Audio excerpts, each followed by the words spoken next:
ஒளிச்சுவாசம் இருட்சுவாசம். வேறுபடுத்துக. ஒளிச்சுவாசம் ஒளிச்சேர்க்கை செல்களில் மட்டும் நடைபெறும். இருட்சுவாசம் எல்லா உயிருள்ள செல்களிலும் நடைபெறும். ஒளிச்சுவாசம் ஒளி இருக்கும்போது மட்டும் நடைபெறும். இருட்சுவாசம் ஒளி மற்றும் ஒளி இல்லாத சூழலிலும் நடைபெறும். ஒளிச்சுவாசம் பசுங்கணிகம், பெராக்சிசோம் மற்றும் மைட்டோகாண்ட்ரியாக்களில் நடைபெறும். இருட்சுவாசம் மைட்டோகாண்ட்ரியாவில் மட்டும் நடைபெறும். ஏடிபி பற்றி குறிப்பு வரைக. ஏடிபி என்று அடினோசின் ட்ரைபாஸ்பேட் ஆகும். ஆற்றல் வெளியாகும் மற்றும் ஆற்றல் தேவைப்படும் வினைகளுக்கு இடையே ஏடிபி மூலக்கூறுகள் சுயேச்சை ஆற்றலை பரிமாற்றம் செய்பவையாக உள்ளன.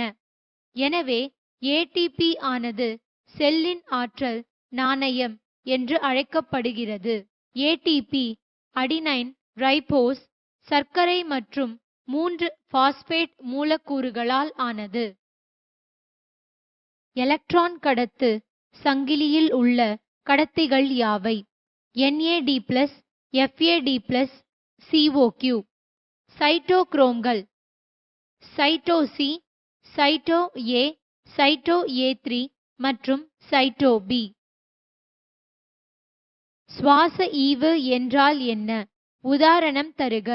சுவாசித்தலின் போது வெளிவிடப்படும் CO2வுக்கும் பயன்படுத்தப்படும் O2விற்கும் இடையே உள்ள வீதமே சுவாச ஈவு எனப்படும். சுவாச ஈவு வெளிவிடப்படும் CO2வின் அளவு வீதம் பயன்படுத்தப்படும் O2வின் அளவு. எடுத்துக்காட்டு: குளுக்கோஸின் சுவாச ஈவு 1.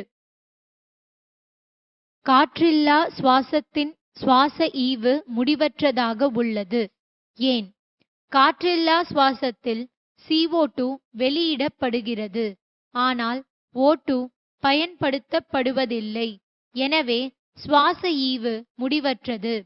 C6H12O6 சைமேசர் 2C2H5OH plus 2CO2 plus அற்றல். குளுக்கோஸின் காற்றில்லா சுவாச ஈவு 2CO2 வீதம் சுழிமூலக்கூறு O2 முடிவற்றது. சிக்மாய்டு விளைவில் உள்ள படிநிலைகள் யாவை? மெதுநிலை, வேகநிலை, உறுதியான சீரான நிலை. முனை ஆதிக்கம் என்றால் என்ன? நுனி மொட்டானது. அது உற்பத்தி செய்யும் ஆக்சின் மூலம் பக்க மொட்டின் வளர்ச்சியை தடை செய்கிறது. இது நுனி அல்லது முனை ஆதிக்கம் எனப்படும். Please subscribe our channel for more videos and educational contents.